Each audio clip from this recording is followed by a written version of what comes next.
Pada video kali ini kita akan membahas tentang unsur-unsur cuaca. Ada dua yang akan kita bahas, yaitu penyinaran matahari dan juga suhu udara.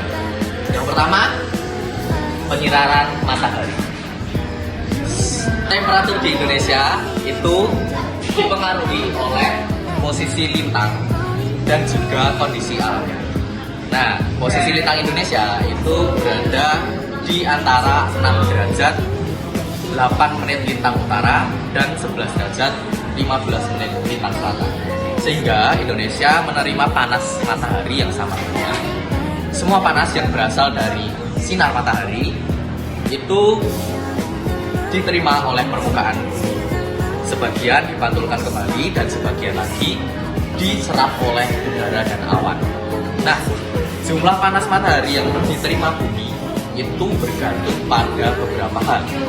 Satu, lamanya penyinaran. Semakin lama penyinaran, maka akan semakin panas temperaturnya, semakin tinggi temperaturnya. Yang kedua, sudut datang sinar matahari. Semakin miring sinar matahari, maka makin berkurang panasnya. Tempat yang mendapat sinar matahari yang datang dari sudut miring akan lebih luas. Yang ketiga, ketinggian tempat. Semakin tinggi tempatnya, maka akan semakin rendah temperaturnya. Ya, yang keempat, komposisi udara. Apabila udara banyak mengandung awan, uap air, dan gas api berseda, maka suhu udara akan meningkat. Yang kelima, air dan arus laut. Tanah yang licin dan putih banyak memantulkan panas. Tanah yang kasar dan hitam banyak menyerap panas. 7. Sifat permukaan. Dataran lebih cepat menerima panas daripada lautan. 8. Intensitas penyinaran matahari terhadap permukaan bumi dapat diukur dengan alat pehilometer. Nah, aku mau jelasin mengenai sifat udara. Udara sendiri ini mempunyai sifat ditermal. Ditermal memiliki arti bahwa udara dapat melewatkan panas matahari. Sifat ditermal ini hanya terdapat pada udara yang murni. Nah, untuk penjelasan realnya, ketika panas matahari sampai ke bumi, panas itu akan memanaskan udara yang ada di dalam bumi. Nah, udara ini dapat memanas karena beberapa proses. Proses-proses itu antara lain, yang pertama ada konveksi, yang kedua ada adveksi, yang ketiga ada turbulensi, yang keempat ada konduksi. Aku akan menjelaskan proses yang pertama dan juga yang kedua. Yang pertama ada konveksi. Konveksi ini merupakan pemanasan yang dilakukan ketika ada gerakan udara yang vertikal, sehingga udara yang di atas yang belum memanas itu akan memanas karena pengaruh udara yang ada di bawahnya. Berikut adalah gambarnya. Lalu proses yang kedua ada adveksi. Adveksi sendiri adalah penyebaran panas yang dilakukan secara horizontal. Akibat gerakan panas secara horizontal itu menyebabkan udara di sekitarnya juga semakin panas. Berikut adalah gambarnya.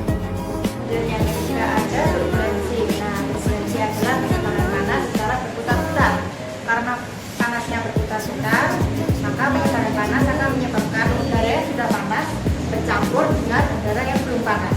Yang keempat adalah konduksi. Konduksi adalah pemanasan yang terjadi karena molekul-molekul udara yang dekat dengan permukaan bumi menjadi panas setelah bersinggungan dengan bumi yang memiliki panas yang rendah. Nah, molekul-molekul udara yang sudah panas bersinggungan dengan molekul-molekul udara yang belum panas sehingga ikut panas. Itulah keempat proses penyebaran panas yang ada di bumi. Nah, setelah ini kita akan mempelajari tentang suhu. Suhu udara. Suhu udara atau temperatur udara adalah keadaan panas atau dinginnya udara. Suhu udara diukur menggunakan termometer. Termometer maksimum digunakan untuk mengukur suhu tertinggi dan termometer digunakan untuk mengukur suhu terendah. Selain itu digunakan juga termometer pencatat. Pengukuran suhu digunakan dalam waktu tertentu. Biasanya digunakan satu hari. Suhu udara udara di dataran tinggi lebih tinggi daripada di pegunungan. Demikian pula suhu di daerah tropis lebih tinggi daripada di daerah lintang dan daerah kutub. Saya akan menjelaskan tentang apa itu rumus Bragg. Nah, rumus Bragg itu adalah rumus yang digunakan untuk menghitung temperatur rata-rata suatu tempat berdasarkan ketinggiannya dari permukaan laut.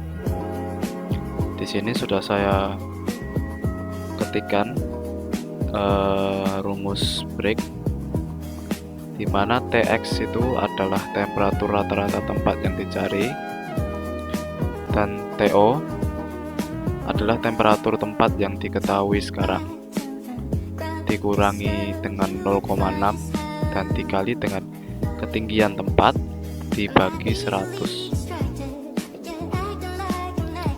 Fungsi rumus Bragg adalah antara lain yaitu rumus Bragg bisa digunakan untuk memperkirakan suhu udara di suatu tempat berdasarkan ketinggiannya dari permukaan laut.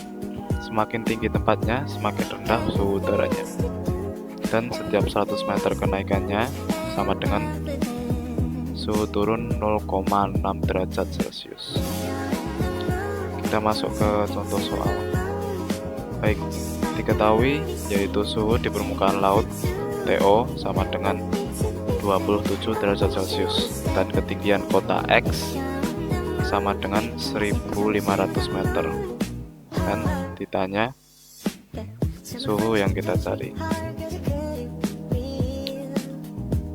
Baik, di sini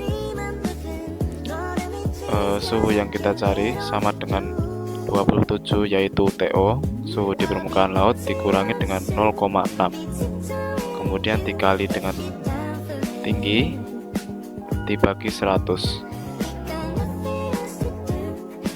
Kita hitung dulu 1500 dibagi 100 yaitu 15, dan kita masukkan ke bawah ini yaitu 27 dikurangi 0,6 dikali 15. Kita kalikan dulu 0,6 dengan 15 yaitu sama dengan 9, maka 27 dikurangi 9 dan jawaban akhir adalah 18 Celcius. Baik, terima kasih. Selamat malam, Tuhan memberkati.